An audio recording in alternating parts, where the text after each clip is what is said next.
Jasmine Washington's phone buzzed with a notification that froze her in place. Confirmed. All executives at Premium Airline's customer service department terminated effective immediately. Her twin brother Jordan looked over her shoulder. Wait, does this mean? We did it, Jasmine whispered, her voice trembling between relief and disbelief. The two exchanged a look that carried the weight of everything that had happened in the last 8 hours. The confrontation, the humiliation, the quiet resolve, and the evidence they had gathered every step of the way. But before the world knew the full story, before the headlines and the hashtags, there was just a brother and sister trying to get to Los Angeles for a conference. 8 hours earlier at Hartsfield-Jackson Airport in Atlanta, the twins had arrived for their morning flight to LA. Jasmine, at 28, was already one of the most respected civil rights attorneys in the city, known for dismantling discriminatory hiring practices at large corporations. Jordan, her identical twin, was a rising star in the tech world, a visionary entrepreneur whose company, Tech Equity, had transformed access to technology education in underserved communities. They weren't flying for leisure. Jordan was scheduled to deliver the keynote speech at the National Technology Innovation Summit, a huge moment in his career, and a chance to speak about diversity in tech. Jasmine had taken the trip to support her brother and record the journey for her growing social media series, Black Excellence in Corporate America. Day 1 of our LA business trip, she narrated softly into her phone camera as they wheeled their luggage toward the check-in counter. Documenting success, dignity, and the everyday battles we still face. At the Premium Airlines counter, a blonde attendant named Heather greeted them with a smile that looked practiced rather than polite. Good morning, checking in? Yes, Flight 237 to Los Angeles, Jordan said, sliding their IDs across the counter. I'll need your Diamond Elite membership cards, Heather added without looking up. Jasmine frowned. That's odd, it should be linked automatically. She retrieved the cards anyway. Heather examined them far longer than necessary, holding them up to the light as if looking for forgeries. Just being thorough, she said with a tight smile. We've had issues with fake memberships. Jasmine and Jordan exchanged a glance that said everything. They'd flown Premium dozens of times. This was not standard procedure. Still, they stayed calm, collected their boarding passes for seats 1A and 1B, and headed toward the Diamond Elite Lounge.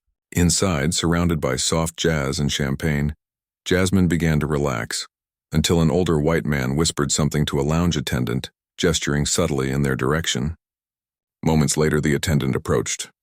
I'm so sorry to bother you, but may I verify your lounge access? Jordan set his drink down. Is there a problem? No problem, she said too quickly. Just standard verification. The attendant glanced toward the man who had complained before examining their cards again. Thank you, she said after a pause, then walked away. Jasmine exhaled slowly. Still recording? Jordan murmured. She nodded. Always. When boarding began, they walked down the jet bridge with quiet confidence. Their seats were at the front of the plane, 1A and 1B, the most premium in the cabin. They stored their carry-ons and settled in. A flight attendant offered pre-departure drinks to the white couple across the aisle, but skipped the twins entirely. Jasmine raised an eyebrow. Typical, she whispered. Jordan ignored it, focusing on his tablet. 10 minutes later, another flight attendant approached. His name tag read Bradley Reynolds. His voice was polite but uneasy. Excuse me, there seems to be a seating issue. Are you sure you're in the correct seats? Yes, Jordan said, showing him their boarding passes. 1A and 1B. Bradley barely glanced. Well, there appears to be a mix-up. These seats are reserved for VIP passengers. We are Diamond Elite members, Jasmine replied, holding his gaze. Bradley's smile tightened. I'll check the manifest again. Moments later, a well-dressed white couple appeared beside them. The man spoke first. Excuse me, but these are our seats 1A and 1B. His tone carried entitlement. His watch alone probably worth more than the twins' luggage combined. Before the twins could respond, Bradley returned, now joined by another attendant, Melissa. Mr. and Mrs. Whitman are assigned to these seats, he said. We'll need to relocate you. Jordan's voice stayed calm. Our passes clearly say otherwise. You haven't even checked your system. Perhaps you were upgraded by mistake, Bradley said slowly as if speaking to children. These seats are typically reserved for long-standing VIPs. Long-standing? Jasmine echoed. We've flown over 100,000 miles with your airline this year. We belong exactly where we are." Catherine Whitman sighed dramatically. "Can we just get this resolved? We have a connection to make." Bradley leaned closer. "We can move you to economy comfort, more legroom, less confusion. More appropriate, you mean?" Jasmine said sharply. The exchange had drawn the attention of nearly every passenger in first class. Phones were recording. The tension thickened. Then a firm voice interrupted. "Is there a problem here?" Captain Harris stood in the aisle, surveying the scene. "There seems to be a seating discrepancy," Melissa explained. Jasmine handed him her phone, already displaying the airline's app. "Here's proof of our tickets, our status, and when we selected these exact seats 3 weeks ago." The captain studied the screen, frowned, then checked his tablet. After a long pause, he said, "Mr. and Ms. Washington are indeed correctly seated in 1A and 1B. The Whitmans are in 2C and 2D. The color drained from Richard Whitman's face. "But we always get bulkhead seats." "Not today," the captain said firmly. As the Whitmans grudgingly moved back, Jasmine and Jordan remained silent, though Jasmine's phone continued recording discreetly. The rest of the boarding process was tense. The attendants avoided their eyes. When the plane took off, Melissa offered drinks to everyone else first. "I'll have sparkling water," Jordan said evenly when she finally reached them. "Orange juice, no ice," Jasmine added. "And I'd like to know if it's normal for premium airlines to assume passengers don't belong in their assigned seats before checking the system." Melissa blinked. "It was a misunderstanding." "Funny," Jordan said. "It only ever happens one way." After she walked off, Jasmine whispered, "Every second of this is evidence." Over the next few hours, they documented everything: the delayed service, the visible bias, the whispers. Other passengers began to quietly express support. A young black woman from business class offered to testify if needed. An older white man across the aisle said he'd recorded the entire incident. By the time they landed, Jasmine had drafted an email to Thomas Walker, the airline's CEO. She described every detail precisely, timestamps, quotes, policy violations, and sent it to the CEO, the legal department, and customer relations before touchdown. As the plane taxied, the captain made an unexpected announcement.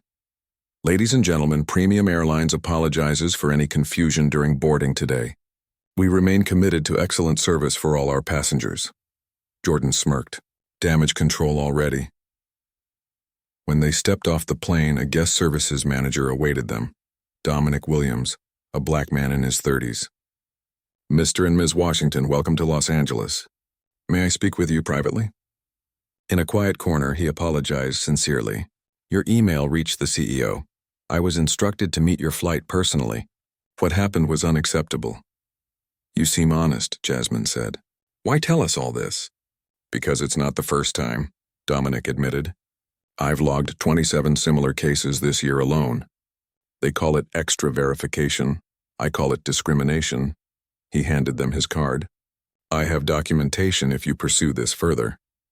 They thanked him but declined his offer of travel vouchers. "We're not looking for miles," Jordan said. "We're looking for change."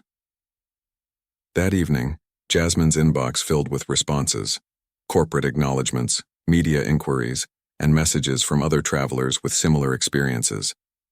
The next morning, the video of the confrontation, posted by another passenger, had gone viral.